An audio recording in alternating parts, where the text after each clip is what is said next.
Hello, welcome back to Energetically You. I'm your host, Megan Swan.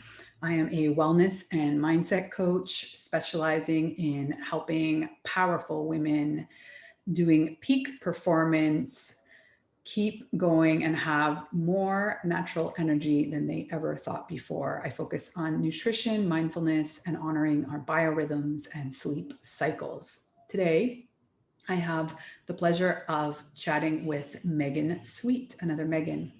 She is an expert in leading community driven education transformation in high need schools and districts. With more than 25 years of experience in education and 15 years directly leading changes in schools, districts, and statewide in California, she knows that education is the most important lever we have for creating a more equitable society. She also knows that the best way to realize true change is by supporting and empowering individuals to lead the changes they envision for their school communities. Today, we are going to talk about a process she has developed to take better care of yourself while also being more effective at work. She will also share with us how she failed to take her own advice and burned out again, and what she has learned from that experience. So let's dive in.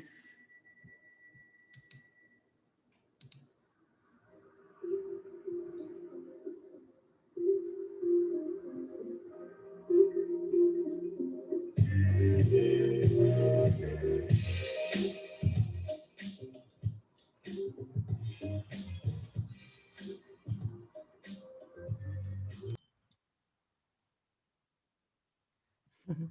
Welcome, Megan. How are you this morning? I'm good, thank you. Yeah, it's early here, but it's nice outside in California.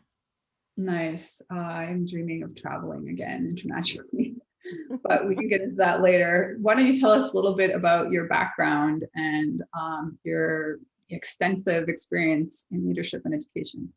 Yeah, sure. So I started out in education at 21 as a teacher, and I taught for 10 years. And one of the things I noticed really early on in my teaching career was that there were a lot of inequities that were in our society that were showing up in my classroom. And I left teaching after 10 years to become an administrator, because I felt like my reach and my ability to create change that would actually impact the students that I was serving would be greater if I was in an administrative position. So I went back to school and I got my doctoral degree in educational leadership with a focus on education finance reform and change management. And I know that sounds really exciting. And most people at this point usually start backing away from me really slowly. But But so what I essential, went, I mean, to the solution. even educators are like, nope, I'm out. So, but what I really studied was how do we use funds in a way that can support students? So how can we be effective in our planning, and how does economics impact our ability to be successful in the future? And ever since then, I've been working on change management. So I was a school turnaround leader, which means I went to a failing school and helped to redesign it. And we were really successful. And it went from the lowest performing school in the district to now one of our premier schools. And it was pretty quick change. And then I've been leading those changes in districts and county offices or in counties and even across the state of California for the last 15 years. Some related to the money stuff that I studied, but some of it just related to identifying and implementing changes. So that's my favorite thing to do. And I do it a lot. So we have a lot of change in education. Well, I can imagine it's extremely rewarding work, but also very heavy at times and something you need to protect yourself against in terms of burnout, you and all of the teachers. Is that something that you uh, integrate into your work when you approach a new school? Yeah, that's a really great question. Actually, it's what led me to my approach around education change, which is this burnout factor. So I am somebody who likes to create change and I understand change, but change, even when it's positive, And something that we want often comes with a lot of feelings of overwhelm, anxiety, aggression sometimes. And I've been in a position, as are a lot of public education teachers or administrators, in a position of actually trying to do a lot with very little, with a lot of competing demands and priorities. And so you're kind of always feeling like you're on shifting sands. Mhm. Sometimes really hard to get our bearing, and to feel like we're being effective. And that was certainly true for me. Certainly, excuse me, certainly true for a lot of the educators that I supported and continue to support, because it's really hard. And the pandemic brought that out, for sure, even 10 times more than what was true before. I mean, for educators, they've had to change every single approach to how they do their job overnight to be able to accommodate the shelter in place that we've had over the last year and a half. So um, for me, as somebody who led change, so for somebody who is a part of a lot of changes and supporting a lot of leaders, what I started to notice was that we didn't have a lot of tools for adapting to that and working with that. And I was noticing the impact on myself. So I was getting increasingly anxious, increasingly overwhelmed with the idea of going in and providing change management stuff to schools, because it is a lot of emotional overload and a lot of, you take on a lot when you're in those spaces.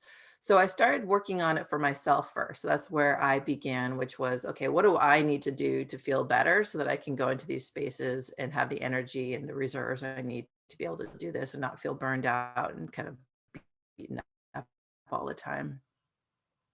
So I started integrating mindfulness practices into my own life, which I'd already been doing mindfulness for a long time, but I started bringing it into my workday. So I would meditate a little bit. I visited a lot of schools, so I would start meditating even 5 minutes in the car in between school sessions, or I would take like mindful breaths in the middle of stressful meetings, and do a few other things to start seeing if that helped me feel better. And I noticed two things. One is I felt better. So it worked. I felt a little bit more grounded and stable, but also my interactions with others changed. I didn't have to do anything else. I didn't have to make them do mindful breaths, but because I was being more mindful and more grounded, my interactions with all of those folks was more mindful and grounded too. I think some of which is like how I interacted with them, but also I think something about my energy helped them to calm down also. And so I started researching how I could bring that to other educators. And so that's a lot of what I do now. Awesome. And so is it something you teach, or how do you uh, encourage them to consider it without being authoritarian about it, which is kind of counterproductive to mindfulness? Right.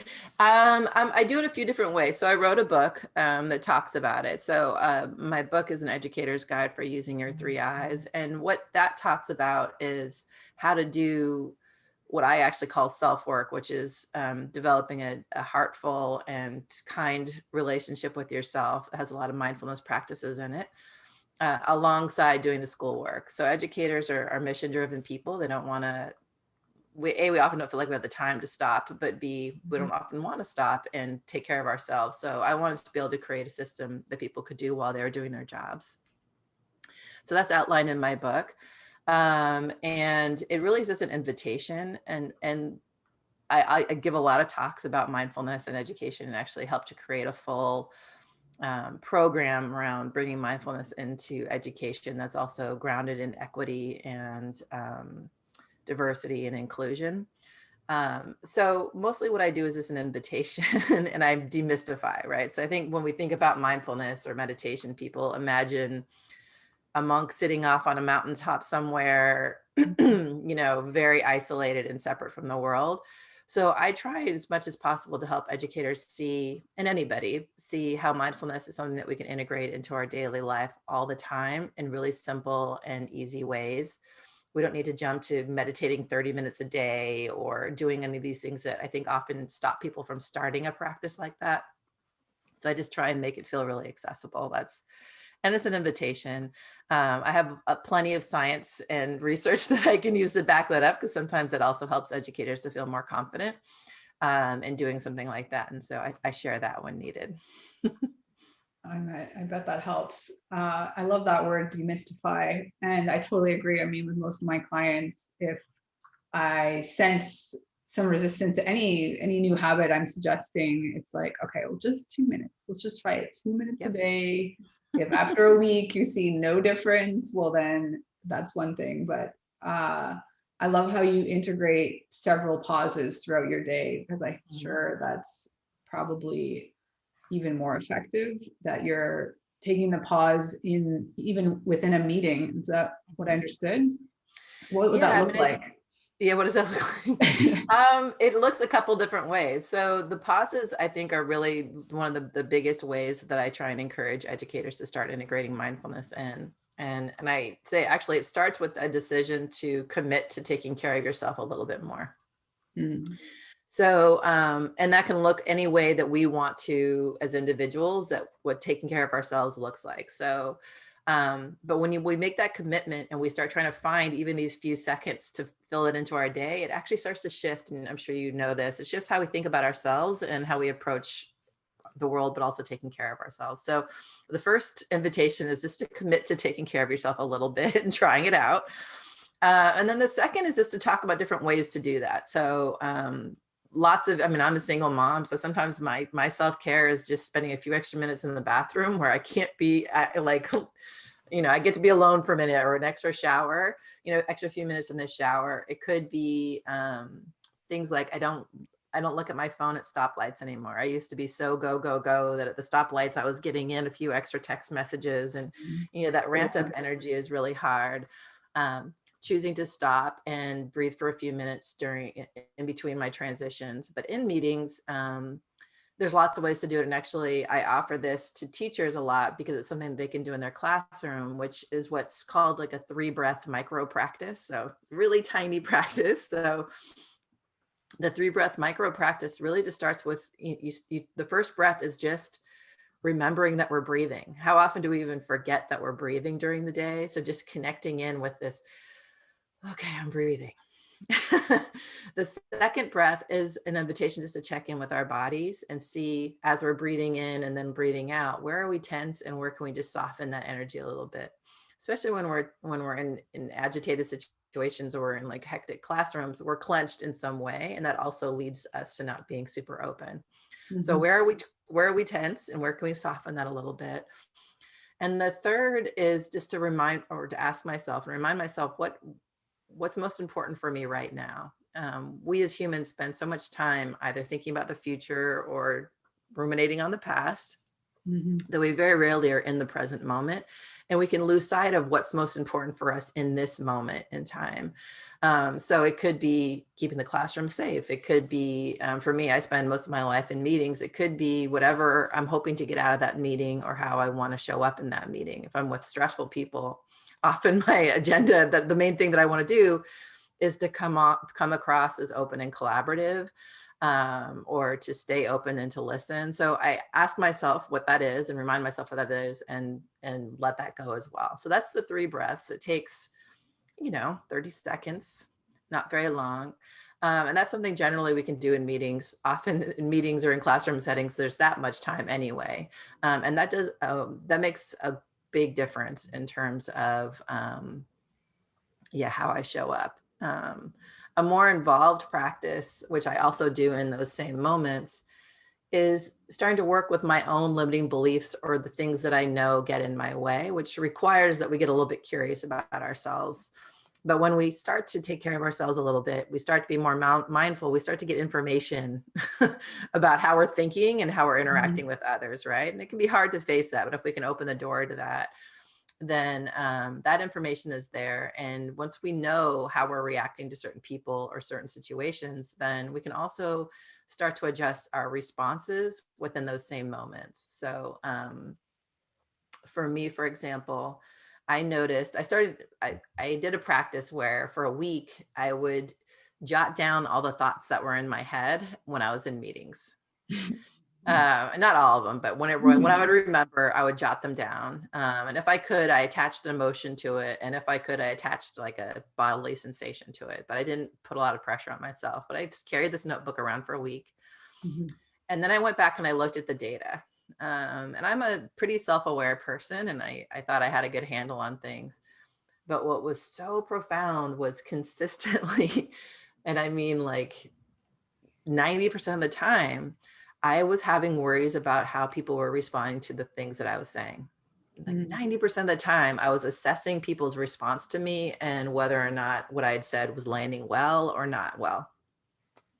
And that was a really huge insight to have, because I was like, oh, okay, if I'm not worried all the time about how I'm saying things, then how is it that I'm expressing things? And what I noticed was, like, because it was hard, because I was fearful, sometimes when I would say things, it had a little bit more edge to it, because it just took that much effort for me to get it out. So I started like working with that, and just speaking a little bit sooner and a little bit more often. And noticed if I had that edge, I would write it down before I said it out loud, just to make sure that I could say it in the way that felt the most clear for me. And then I work with like letting go of what I thought people thought about me. Like, okay, is that my business? Nope. Most of the time, it's not my business what people think about me. So I went through a few different practices with that, and that's still something that I notice. But again, in those same meetings, I just started to notice that inner dialogue, and was able to address it in the moment rather than allowing it to start to drive how I was showing up. So those are some examples of what I do and what I encourage folks to do. Wow, that's a really powerful exercise you did, and I love your insight. Can you, because I mean, part of your job is also to clearly communicate and influence people, I'm sure, right? So how or what was the work for you to sort of just build your confidence and deliver those messages, like you say, maybe from like a softer delivery or point of view, versus, because on some level you need them to be on board, right? I did a couple of things. One is I identified some allies in my spaces that could give me what I would trust would be honest feedback. So so I let some colleagues know, look, I've noticed that, I'm having some anxiety about talking. I'm worried that I'm having this impact. Can you give me some feedback after the meetings about whether or not, because when we're so stuck in our head and we have these powerful beliefs, it's also really hard to be clear. So I wanted to identify some people that would help me to do that. So I call those folks our believing eyes, or which actually comes from Sonia Choquette, who's a spiritual teacher. But what she says, and what I think is true, is when we are trying to make a change, we should identify people that really believe in us and who want us to be successful and are going to encourage us. They help us to kind of focus our attention on something different. So I cultivated some believing eyes in my workspaces, who I knew would give me positive feedback, but also give me real feedback. So I knew that they wanted me to be successful. They were cheering me on. And if they gave me feedback, it was because they wanted me to be better rather than anything else. So that really helped a lot. The other thing was I started to pay attention to what people were saying to me about me. So beyond those believing eyes, I started just like noticing how the responses were. So if I had this like big, heavy like thought of like, oh my gosh, I mean, I literally was writing down things like I might get fired for saying this. These are the kinds of like highly anxious things that I was thinking. But then I would respond. And so when those thoughts would come up, I'd be like, okay, have I ever been fired for anything that I've said? Nope. So, okay, maybe I can let that go. And have I ever, lost my ability to work effectively with anybody that I've been with because of anything that I've said? Not most of the time, sometimes, but often when I dove into those, it was, I was telling folks hard truths, or I was having to hold the line on something that was just true, and that I couldn't necessarily change. And if I had done harm, I started actually also reaching out to those folks and connecting. Like if I felt like I had said something that landed wrongly with someone, I would just talk with them, be like, hey, just wanted to follow up after that meeting. How did that go for you? How did that feel? And through all those things, I started to kind of undo that fear. And it started just to not like guide me anymore, but my communication started to change because I was getting some feedback on how things landed or didn't land. I think I can use very definitive language, which is some of the feedback that I got. So I've learned to use some softer language that doesn't feel quite so like strong. But also I now also know when I start to feel set up, and when those moments start to happen, and I try and avoid them when I can. And sometimes I can't. And when that happens, and when I communicate in a way that I don't necessarily like, or it doesn't land the way I'd hoped it would, then I just try and treat myself with a lot of self-compassion and keep it stepping, because it's already over. So all I can do is either repair or move on. So I've also stopped a lot of that rumination, which has helped me just to feel more clear generally. Wow. So basically, you've done some really deep mindset work. Is that something that you sort of just developed on your own accord from being more mindful over the years, or have you taken some sort of training specific to rewiring fearful Right. um, Well, I inner mean, I dialogue? definitely, yeah, I mean, I have had trainings, and I think this idea gets expressed in lots of different places. So it's not a new idea. Lots of different people talk about it.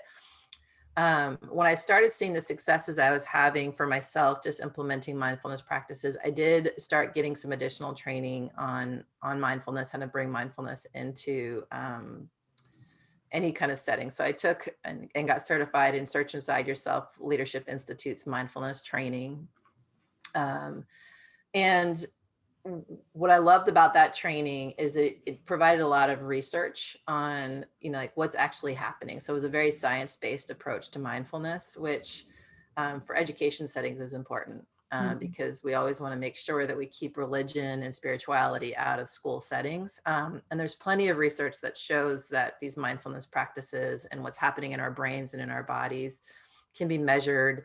And there's a good, often physiological explanation for it. So I was doing my own research, but at the same time, I was going through this course where I was talking with other people all the time about the research, which really helped me to connect some of the things that maybe I was starting to do intuitively with the rationale behind why it worked. And for me, that worked really well. So understanding about like neuroplasticity, and that actually our thought patterns are like roads. And the more you think that thought, the deeper the rut in that road becomes, but that actually we can create new roads. And when we create new roads by changing our thought patterns, such as for me, changing this thought pattern that if I speak out loud, I'm going to somehow be harmed in some way, lose my job or lose relationships, to actually I can speak my truth in a way that's open and clear and collaborative. That's the new pathway that I started to build, and it takes time, but now that's the one that I feel much more confident in. The old path is there sometimes, and I find myself down that road, but I know it. And I know how to redirect myself to the new pathway. And knowing that that's what's happening helps me, and is what I often share with others, because I think it's hard to take we want to have some kind of proof that what we're going to do is going to work, and to go on faith alone is hard, especially if we're integrating it into a high stakes space like education, where really as educators, we often feel like we don't have a moment to spare, and we don't have that permission to do that kind of work. Knowing that it's actually effective, I think helps to keep people going and get them started for sure. Yeah. I mean, I think it's a great description that, you still have that road, but you just don't probably go as far down it as you once did. It's much easier to course correct. So I mean, I'm all about the science too. I'm obsessed with the science of it, but I'm also big into the woo, if you will. I loved at the beginning of the conversation how you talked about, you noticed, like, on the one hand, when you were doing a mindful practice, how you were showing up, but also how that impacted how the other person behaved. Can you speak a little bit more about that in terms of, I mean, from my perspective, there's like there's a scientific explanation in terms of how the energy interacts between people. But I'm curious more in terms of your experiential viewpoint. How does that help? Yeah.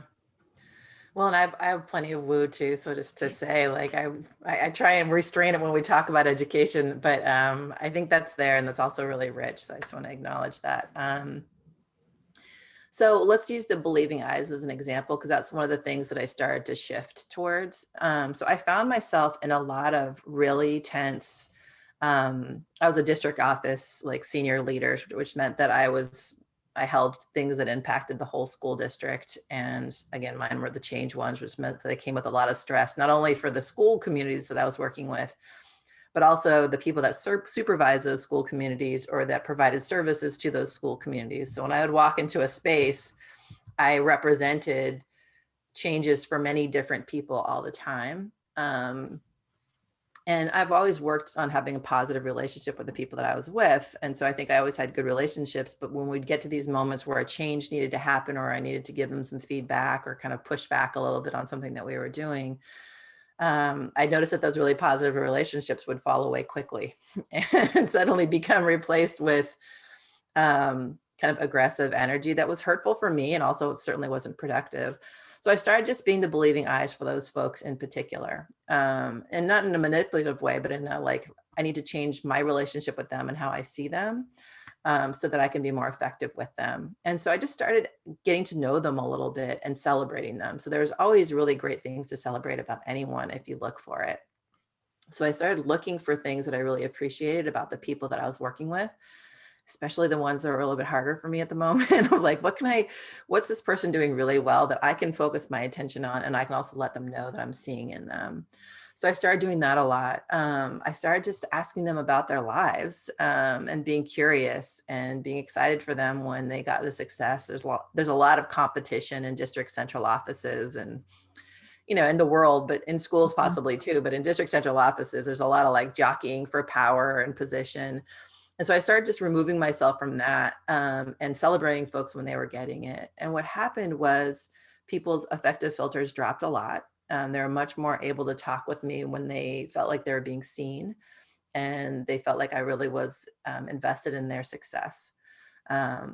And so it just shifted the nature of our conversations a lot, and allowed us to get a lot farther, a lot faster, because they felt seen in that way. The unexpected dividend I got was that when things started getting hard for me, they noticed, in a way that hadn't happened before. So if I was pulling myself back a little bit energetically because I was having a hard day, or there was a stressful meeting or situation, then those people would spontaneously start to connect back in with me, and they would notice how I was feeling, or they would start to give me positive feedback around something that I had done in a meeting that they felt was really impactful. So I started getting it back. It wasn't my intention, but it helped. And so I think it's just little things that can really start to make a big difference. Wow, I think that's all really rich advice for any leadership situation Yeah. in the industry, really. So, how can people connect with you? Tell us more about the book and what's the best way to reach you. Yeah. So the book, in really brief terms, is called An Educator's Guide for Using Your Three Eyes. The three eyes are intellect. It's kind of what we've been talking about today. So it's our reasoning, thinking; insight, which is perspective taking and emotional intelligence; and then intuition, which is actually learning how to get out of our head brains and into our bodies and listen to some of that innate knowledge that we already have within us. And basically learning how to triangulate between those three data sources to make decisions and move through the world. And I talk about how to do that in our personal lives as well as in educational settings. So I give real life examples for teachers and school leaders around that. The best way to connect with me is to go to my website, which has the same name, which is www.your3eyes.com. YOUR3 EYES.com. And you can find Your Three Eyes on Facebook and on Instagram and Twitter. I also host a podcast with another educator specifically focused on issues around education called The Awakening Educator.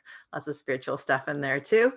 So those are some ways to find me and to connect. And I'm offering some free courses this summer around getting ready for the school year, with integrating social emotional learning into the school year. So that's coming, and those are free this summer for anybody who wants to do it. And if you go to the website, you'll find all of that.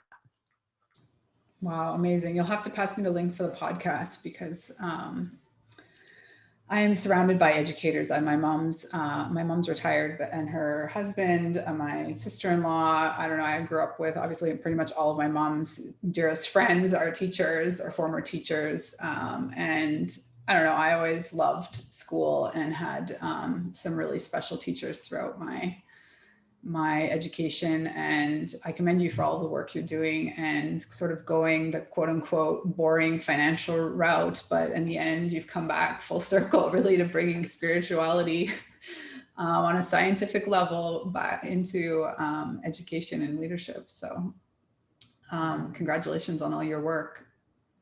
No, thank you. And thanks for having me on the show. It's been really fun to talk about this with you. Well, like I said, we'll share everything, all the links in the show notes. And the book they can find only through the link, or is it available on somewhere else? Oh, it's available on Amazon, Barnes and Noble, the usual places where you can buy books. So that's the best place to go for the books itself. Yeah. Perfect. Well, thank you so much for sharing all of this with us and the little exercises. I love the three breaths. I mean, that is really applicable to anyone in any.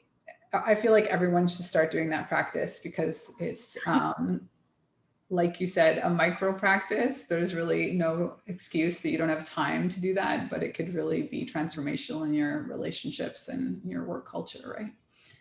So Yeah, absolutely. thank you so much, Megan. We'll be in touch. Thank you, Megan. Okay.